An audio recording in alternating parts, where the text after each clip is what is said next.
আসসালামু আলাইকুম ওয়া রাহমাতুল্লাহি ওয়া বারাকাতুহু। প্রিয় দর্শক, আজকের একটি পত্রিকার হেডলাইন হলো নির্বাচনের দৌড়ে কে এগিয়ে, বিএনপি নাকি জামাত। তারা হেডলাইন করেছে এটি, আর এর মধ্যে যা লিখেছে আপনাদের সামনে তুলে ধরছি পত্রিকা থেকে।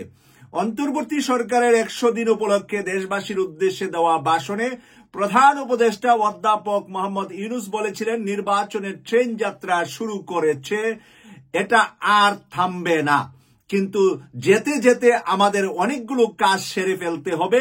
এই ট্রেন শেষ স্টেশন কখন পৌঁছবে সেটা নির্ভর করবে কত তাড়াতাড়ি আমরা তার জন্য রেল লাইনগুলো বসিয়ে দিতে পারি, আর তা হবে রাজনৈতিক দলগুলোর ঐক্যমতের ভিত্তিতে। গত 6 মাস সরকারের রেল লাইনগুলো বসিয়ে দিতে পেরেছে কিনা তা জানি না। রাজনৈতিক দলগুলো নির্বাচনের বিষয়ে অস্থির হয়ে উঠেছে। বাইরের তৎপরতা দেখে অনেকে মনে করতে পারেন কেবল বিএনপি নির্বাচনের বিষয়ে বেশি তুড়জুড় করছে, আসলে তা নয়।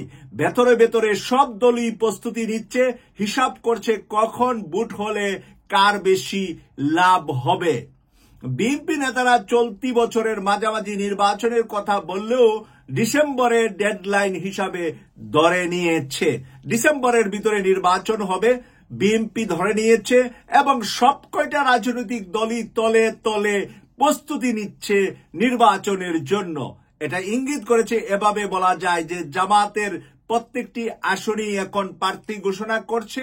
এতে বোঝা যাচ্ছে জামাতও যে কোনো সময় নির্বাচন হলে তাদের প্রার্থী দেওয়ার জন্য 300 আসনের প্রস্তুতি নিচ্ছে। সরকারের ভেতরে আপত্তি আছে বলে মনে হয় না। জাপানের এনএইচকে টেলিভিশনকে দেওয়া সাক্ষাৎকারে প্রধান উপদেষ্টা মোহাম্মদ ইউনূস আগামী ডিসেম্বরের মধ্যে নির্বাচন হবে বলে ইঙ্গিত দিয়েছেন। গত সোমবার বিএনপির মহাসচিব মির্জা ফখরুল ইসলাম আলমগীর সহ 3 বিএনপির প্রতিনিধির সাথে প্রধান উপদেষ্টার সঙ্গে বৈঠকে নির্বাচনের দিনক্ষণের বিষয় সামনে আসে। বৈঠকে প্রধান উপদেষ্টার সঙ্গে ছিলেন অর্থ উপদেষ্টা সালাউদ্দিন আহমেদ, শিল্প উপদেষ্টা আদিলুর রহমান খান ও আইন উপদেষ্টা আসিফ নজরুল। প্রায় 1.5 ঘন্টার এই বৈঠকে আইন শৃঙ্খলা পরিস্থিতি, দ্রব্যমূল্য, চলমান বিষয় নিয়ে কথা হয় বলে সংবাদে এসেছে। বৈঠক শেষে মির্জা ফখরুল ইসলাম সাংবাদিকদেরকে বলেন, প্রধান উপদেষ্টা তাদেরকে জানিয়েছেন সরকার ডিসেম্বরের মধ্যে নির্বাচন ব্যবস্থা করার প্রস্তুতি নিচ্ছে। প্রধান উপদেষ্টার প্রেস সচিব শফিকুল আলম আলাদা প্রেস ব্রিফিং এ বলেন, রাজনৈতিক দলগুলা একমত থাকলে ডিসেম্বরে নির্বাচন হতে পারে।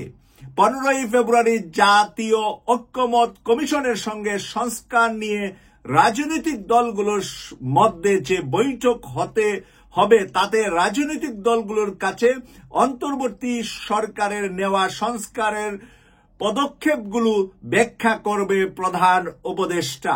15 ফেব্রুয়ারি থেকে বৈঠকে বসবেন রাজনৈতিক দলগুলোর সাথে। সংস্কার কমিশনের কি কি সংস্কার করা হবে, এই অন্তর্বর্তীকালীন সরকার কি কি পদক্ষেপ নেবেন তা আলোচনা করবেন এবং তা তুলে ধরবেন ডক্টর মোহাম্মদ ইউনূস।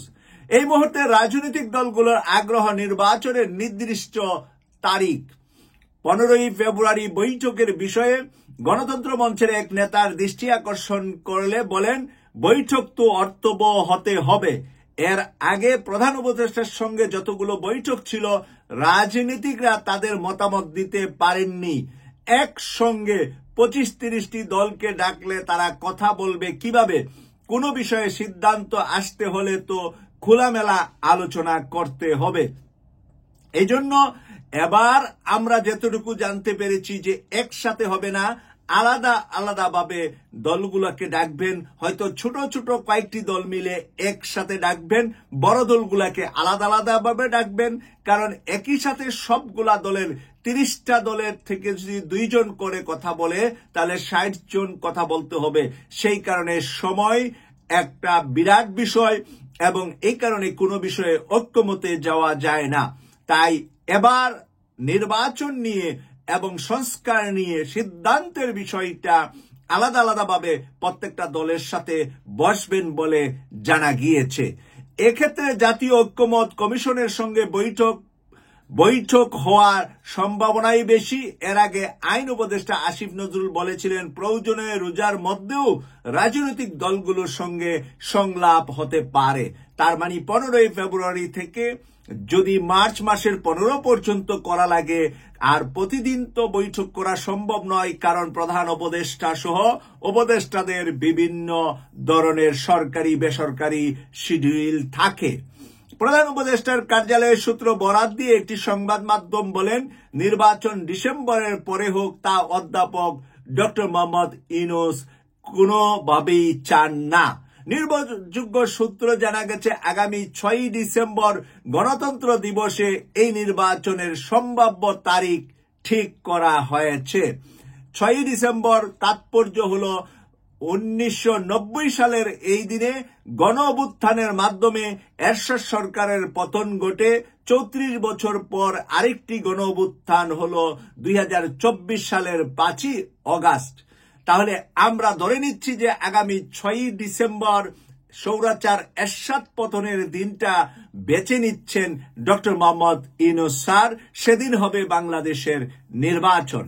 এখানে নির্বাচনের বিষয়ে সর্বশেষ তারা যে আপডেটটি লিখেছেন, নির্বাচনের দাবি জোরদার হওয়ার পাশাপাশি দলগুলোর মধ্যে ঝগড়া বিবাদও বাড়ছে। আমরা দেখছি যে এক দল আরেক দলকে বিভিন্নভাবে দোষারোপ করছে। বিএনপি জামাতের নেতারা সুযোগ পেলেই একে অপরের প্রতি আক্রমণের তীর ছুড়েন। জামাতের এক নেতা বলেন, এক দল দখলদারকে সরিয়ে জনগণ আরেক দলকে দখলদার ক্ষমতায় বসাতে চায় না। এক দল চলে গিয়েছে, আরেক দল জনগণের উপরে বসে খাবে বা জনগণের সাথে চাঁদাবাজি করবে। জনগণ চায় না, জামাত বলেছে। বিএনপির আরেক নেতা পাল্টা অভিযোগ হলো প্রশাসন থেকে শিক্ষা প্রতিষ্ঠান সবখানে জামাতের লোকজন বসানো হয়েছে। প্রশাসন এবং শিক্ষা প্রতিষ্ঠানের বিভিন্ন জায়গায় জামাতের লোকজন এখন চাকরিতে বহাল হয়েছেন। এই কথা আবার বিএনপির আরেক নেতা জামাতের প্রতি পাল্টা তীর ছুঁড়েছেন। কেটিভি 24 কে সাবস্ক্রাইব করে নিয়মিত ব্রেকিং নিউজ দেখার আমন্ত্রণ জানিয়ে আজকের মতো এখানেই শেষ করছি। আল্লাহ হাফেজ।